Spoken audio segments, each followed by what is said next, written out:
Halo Bapak Ibu, apa kabar?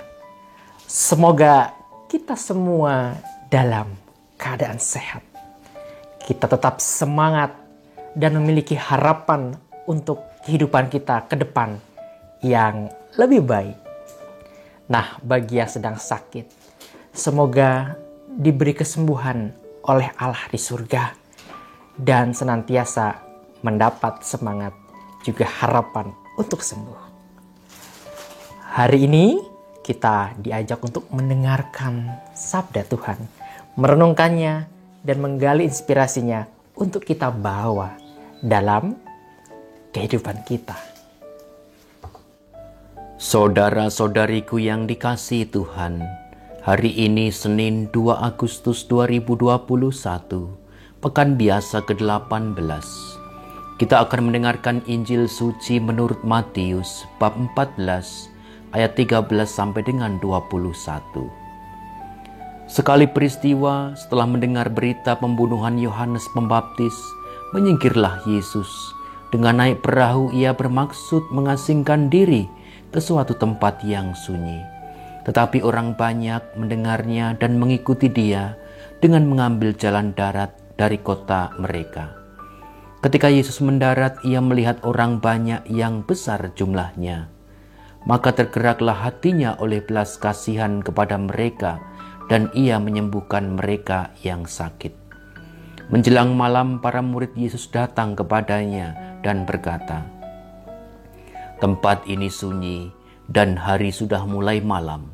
Suruhlah orang banyak itu pergi supaya dapat memberi makanan di desa-desa." Tetapi Yesus berkata kepada mereka, "Mereka tidak perlu pergi. Kalian harus memberi mereka makan." Jawab mereka, "Pada kami hanya ada 5 roti dan 2 ekor ikan." Yesus berkata, "Bawalah kemari." Lalu disuruhnya orang banyak itu duduk di rumput, dan setelah itu ia mengambil ke-5 buah roti dan ke-2 ekor ikan. Sambil menengadah ke langit diucapkannya doa berkat. Dibagi-baginya roti itu dan diberikannya kepada para murid. Para murid lalu membagi-baginya kepada orang banyak. Mereka semua makan sampai kenyang. Kemudian potongan-potongan roti yang sisa dikumpulkan sampai 12 bakul penuh. Yang turut makan kira-kira 5.000 orang pria, tidak termasuk wanita dan anak-anak. Demikianlah sabda Tuhan. Terpujilah Kristus. Bapak, Ibu, dan saudara-saudara terkasih, kisah Yesus dalam Injil hari ini sangat dinamis. Yesus bersedih karena kematian Yohanes Pembaptis, lalu mencoba menyendiri, namun dicari banyak orang, dan akhirnya ia membantu mereka dengan menyembuhkan, mengajar, dan memberi mereka makan. Menarik bahwa Herodes yang menyebabkan kematian Yohanes tidak dibicarakan sama sekali. Ini menarik, karena bila kita merasa sedih, kecewa, dilukai, seringkali kita sibuk mencari-cari, ini salah siapa? Siapa penyebabnya?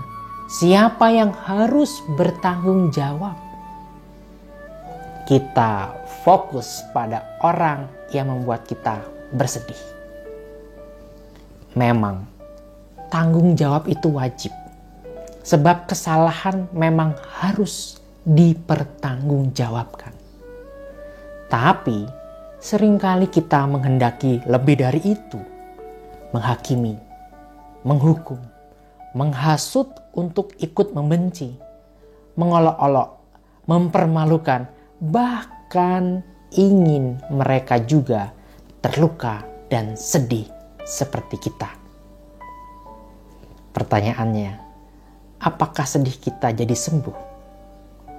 Semua penghakiman itu hanya seperti penahan rasa sakit, tapi bukan obat yang menyembuhkan sedih dan luka kita.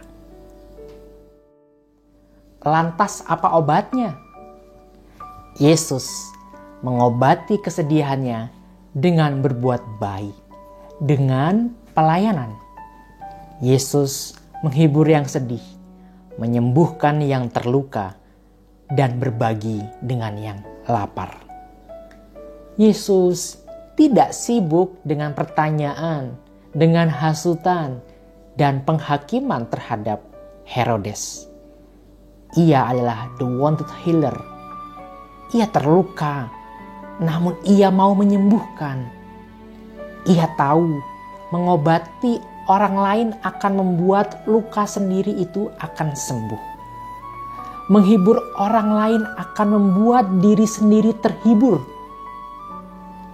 Bapak, Ibu, dan saudara-saudari terkasih, maukah kita menjadi seperti Yesus, mengobati sedih, kecewa, dan luka kita dengan banyak-banyak berbuat baik? Lihatlah karya-karya sosial hebat yang lahir dari rahim kesedihan dan kekecewaan. Lihatlah mereka yang mau berbagi justru karena pengalaman kehilangan.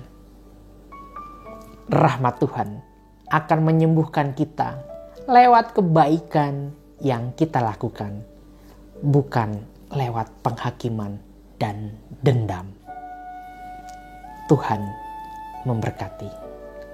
Amin.